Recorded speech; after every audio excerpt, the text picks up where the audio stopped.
Today I'm going to be talking about hyperlordosis. And as usual, I'm just going to be basing on the book and I'm going to be reading it and explain it to you briefly. Hopefully that will be of help.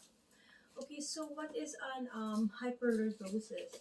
Okay, okay, um, hyperlordosis is also called an anterior pelvic tilt. So when our pelvis anteriorly rotates, and it's causing tightness in our QL, the muscle at the back, and it's causing us our lumbar lordosis more increase, then that's hyperlordosis. I'm also going to be doing hyperkyphosis video and also a head forward carriage and also a scoliosis. Okay, because our body always wanted to right or to fix itself. So if there's a dysfunction, the body will always try to fix it, which also hyperlordosis can contribute to a hyperkyphosis or vice versa, and a hyperkyphosis could eventually lead to a head forward carriage. And if there's a lateral tilt, meaning if there's a side deviation, and that will cause scoliosis, which also I'm going to be doing another video. Okay, so I'm going to be looking at my note here. So I will be mentioning about some muscles that are tight, and like I said, it's going to be a hip flexor that's going to be tight, because if the pelvis is anterior tilted, let's say if it's anterior tilted, right, and it's increasing the lumbar lordosis here because of the QL, that means if it's happening bilaterally, so any client who's seeking for treatment from a physiotherapist or a massage therapist will have to treat both areas or region equally. But if it's unilaterally, meaning it's only one side, sometimes there's a lateral tilt on the other side. The right hip is higher than the left, so and there's a slight deviation.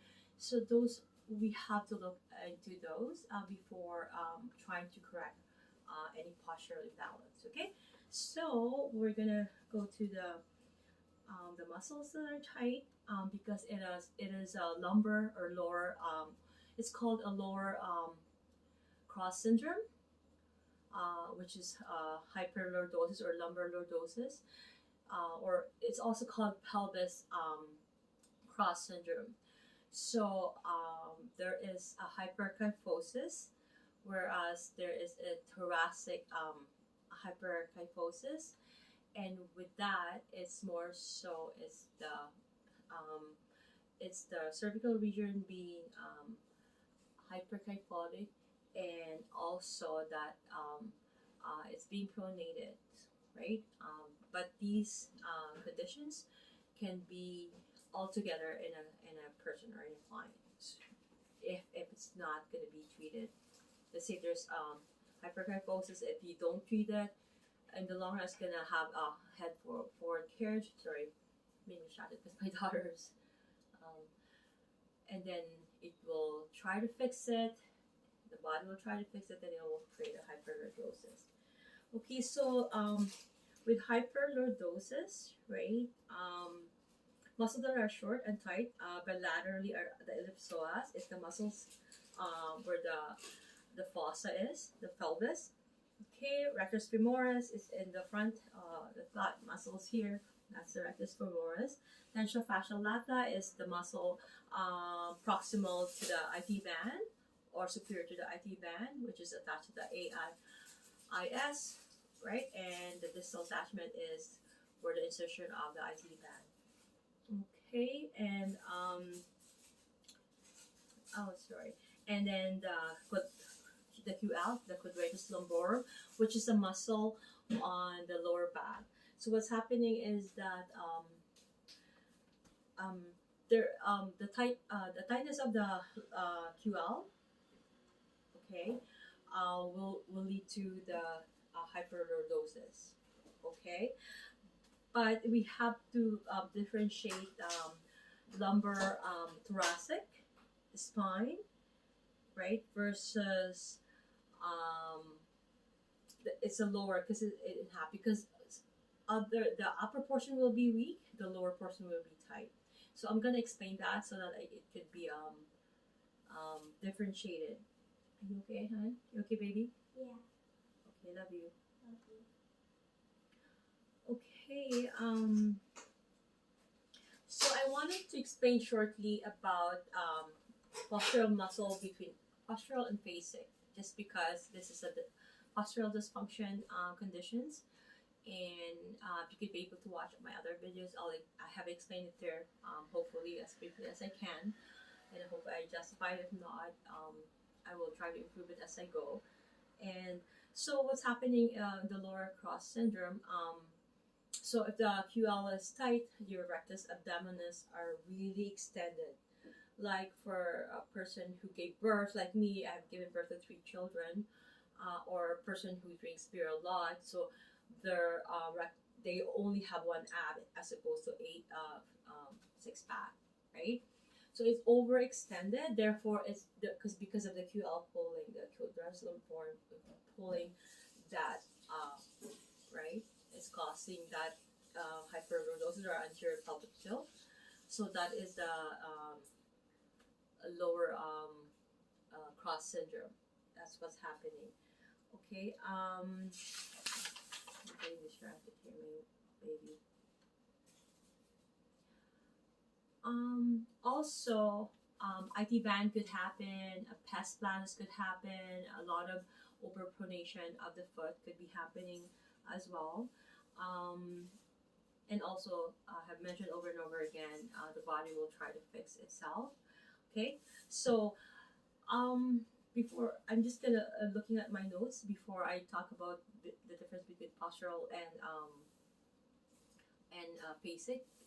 I will have to mention one by one as I go along. I will, okay, but a pathology that may be present with hyperlordosis could be spondylolisthesis, and the cause of hyperlordosis are sustained poor posture. I have mentioned prolonged standing, other postural condition.